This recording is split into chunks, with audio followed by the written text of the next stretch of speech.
And again, Pitt is not expected to do all that much coming into this year, and that is the Pitt Panthers. So, talking with Bill Bender here on Mic Drop, I am now going to transition into the Pitt Panthers. They are a program that, after a decade ago when everyone was realigned, West Virginia went from their glory days to kind of dipping back. 15 conference titles, but they're still looking for 16. They have not won one in the Big 12. Pitt did win one in the ACC. They did have a Heisman candidate in Kenny Pickett, but that also feels like eons ago, because since then they have puttered a little away the momentum they built. They got one bowl win after that. They won a Sun Bowl, but then last year, a 3-win season, one of the worst years in Pitt history, really. Expectations were there coming into the season. Their transfer QB and Phil Jerkovic, a local product, went from someone that people were buying hype into to basically losing them the brawl single-handedly and ending the year as a tight end. It could not have went worse for the Pitt Panthers. They entered this season with a lot of people feeling like 5 wins is the ceiling. They're going to be bad again. They do play West Virginia. They also have some tough games, but their schedule's not as brutal as maybe going into other years. Some do think the schedule could potentially get them into bowl eligibility, but it seems like that's the ceiling for most. What are your thoughts on Pitt, and just your overall thoughts? We've been talking here for several years. What's kind of happened to this program? They did the opposite of West Virginia. West Virginia is building up from the mud and trying to climb. Pitt was at the mountain peak and has slowly fell off that peak to now they're trying to dust the mud off and get respectability again. Right. In an ACC that is every bit as wide open in some ways, albeit with they had made inroads at, that conference revolves around Clemson and Florida State. It's the biggest difference between the ACC and the Big 12 is the Big 12's 2 monster brands are gone now. And I think if you've pulled the schools in the Big 12, they'd be like, that's fine. Whereas the ACC, that's fine. The Texas and Oklahoma are gone. We're cool. That's what they say too. And there is a benefit, because you could do what West Virginia's thing and win the conference that doesn't have the mega brands in there, and then you're in the playoff. There's a positive spin on it, but you don't have the 2 behemoths. Right. And now Pitt, still has to deal with Clemson and Florida State. In fact, they got to play Clemson. Florida State's not on the schedule this year, and they're going to get a taste of this new ACC where you have to check the card and see Stanford and Cal. I believe they've got Cal and SMU. So there's going to be a couple surreal moments on the schedule this year where Pitt's down at SMU on November 2nd in Dallas for a conference game. I don't think anybody at Pitt pictured that when they came into the conference. But quarterback play last year, 17 touchdowns, 12 interceptions. God, that's when I break down quarterback situations with college teams, it's the first stat I look at. How many touchdowns? And it's such a basic stat, Mike, but how many touchdowns they throw? How many interceptions they throw? That gives you kind of a clue of how well that's going. Yeah. And to flip West Virginia flipping versus what Pitt was doing, you mentioned Pitt's stat being so bad.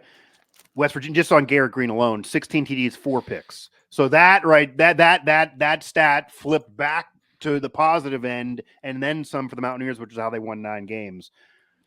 But there's a lot of question marks still around Pitt. There's question marks at quarterback play again. There's question marks on defense again. There's question marks on weaponry again. There's question marks on the offensive line again. We've been talking about Neil Brown and his job security. Wins 9, but another bad season could have him back on the hot seat, if not get fired.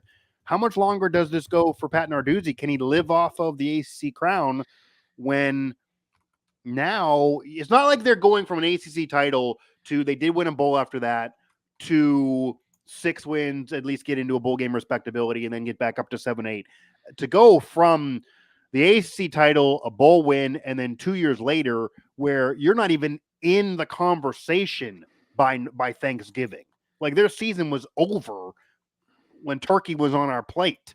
Right. That shouldn't happen in that quick of a drop-off, even with the transfer portal. How much longer do you think Narduzzi can do that? If they win 4 games this year, is he on a hot seat? Probably a little, but I think, this is year 10, and you do the math on 65 and 50, he basically gives you 7 and 5 every year.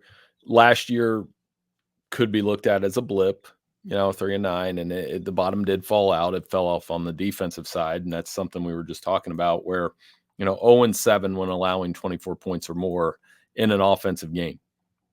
This is an offensive game. You got to score points, and you're going to give up points. But when you get in those shootouts, you got to win them. And the quarterback play was an issue. You mentioned there's a young offensive line there that didn't really go into the transfer portal. I think they only have one transferred offensive lineman on their 2 deep. So that'll have to improve. Right? So all of these things are real issues for them. And I think, you get into that league schedule early, rivalry games, Cincinnati, West Virginia, Youngstown State. That's a game they'll win. But they could start out hot. I mean, they could beat West Virginia, and if they beat West Virginia, they could be 3-0 to start a year. Yeah, 3-0 or 4-0 going into North Carolina, who's a team that faces similar questions and they just going down to their season. Their star quarterback, so they're kind of in a little bit of a flux. But it could kind of be the opposite of what we talked about with West Virginia, where they could start out slow and they could benefit from an easier schedule at the end. Pitt could literally be 3 or 4-0 and then have the bottom fall off. I mean, they could go 3, 4, 5 wins in that first month and a half of the season and still only end up with 7. It's possible when you look at the latter half of the schedule. And that also makes me wonder kind of, with the schedule kind of easier at the start, West Virginia could be a winnable game. They are at home, even though the Mountaineers are coming off a better year. Why do you think so many of our colleagues around the country are saying this is only a 4 or 5 win team when the schedule's not as brutal as it's been in recent years? You mentioned Florida State not there. Even if you get trounced by some of the top dogs, they still, off the schedule, unless they lose all of the swing games, should probably be a bowl team.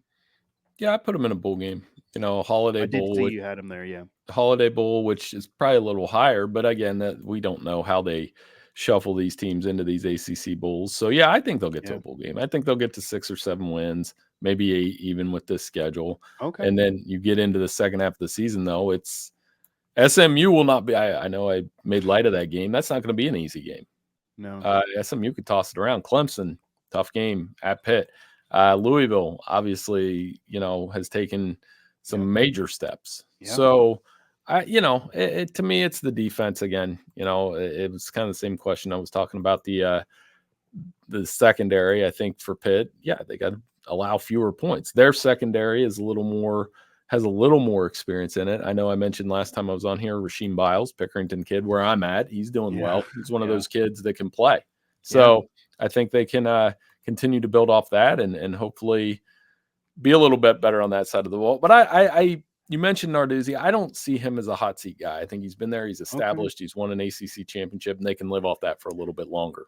Yeah, I will tell you, though, in the market that I could definitely see another really bad year having fans certainly leave Narduzzi again, because you have to remember, prior to the ACC title, he was very polarizing. And I'm talking, when I say prior, earlier that year. Right. That season, the reason they won the ACC with Kenny Pickett as a Heisman candidate. However, as you know, earlier in that year, the reason why, despite winning the conference, they were never really in the conversation for the playoff when it was still only a 4-team playoff, is because they had a really bad group of 5 loss earlier in that season, where despite Pickett throwing TDs, their defense just was god-awful. Narduzzi, a defensive guy. At that point, many Pitt fans, even those who were high on him before, wanted him fired. We're giving all the offensive credit to Mark Whipple, who I can report him and Mark Whipple didn't have the best relationship, which is why Mark Whipple, kind of was gone after that year. That can be blamed on Narduzzi when the defense continues to lose players and be worse. That's on him. And then the offense cannot replace what was lost, despite obviously being award winners. If they do it all again, and now we're 3 years removed from the ACC title, the people that believe that it was Mark Whipple helping Pickett and that the ACC championship was an aberration, they would have a lot more venom to bring up. Right. Yeah. And certainly going to be fair, because like you said, the schedule is not as difficult as it should be or could be, because there's no Miami, there's no Florida State. Those are the 2 teams that are going to be conventionally favored to play in the ACC championship game this year. It is the ACC. I don't know that it's a little more wide open, but yeah, I could see that criticism, and fair point, because I do remember the temperature around Narduzzi before Kenny Pickett and that team broke through and did what they did. Right. Yeah. I mean, that was not that long ago. These years go by very, very quickly, and the roster is changing. And it also speaks to the portal vibe that always sets the offseason. The Mountaineers had players leaving, had an exodus of players leaving. That's why the vibe was so bad. Then they go 5-7, and that's why the pressure was there. Pitt, everyone was staying. Everything was great. They won a conference title. But this past offseason, or this current offseason, players leaving, players departing, not much coming in. The ones who came in a couple off seasons ago now did not work clearly. And those, Phil Jerkovic again was somebody that Narduzzi thought was going to work and then again made a tight end a few months later. So that is not a good vibe. And you would have to figure, even though a lot of it is about money where players go and opportunity, that if they have another 4 or 5 win, a miss bowl type of season, that should lead to more players leaving, players with eligibility looking elsewhere, because the vibes are just not good. And sometimes that can get this ball rolling on what the offseason looks like. So a very important season, I would imagine, for the Pitt program, that I would say a bowl game would at least get them back on the right track. They don't have the pressure of trying to win a conference title like, say, West Virginia does this year. If they do, it would be a big bonus. But I don't think anyone's thinking that. But if they get 6 or 7, okay, we're on the right track. Next year, again, maybe we vie for the ACC again. But if it's 3-4 wins again, they may stick with Narduzzi, as you're saying, because he's been there so long. He did win a conference title. That is rare throughout Pitt program history. And he's really a Pitt lifer. Like he really is entrenched into Pitt, and he's been in rumors. He's not gone anywhere. But I could see the fan base turning on him, and then we'll see how much longer it goes with Heather Lyke dealing with the fan base having turned on the program, because if that goes 2 or 3 more years, they could start turning on her. We will see. A lot of pressure is on Pitt right now. Talking with Bill Bender here of the Sporting News on Mic Drop.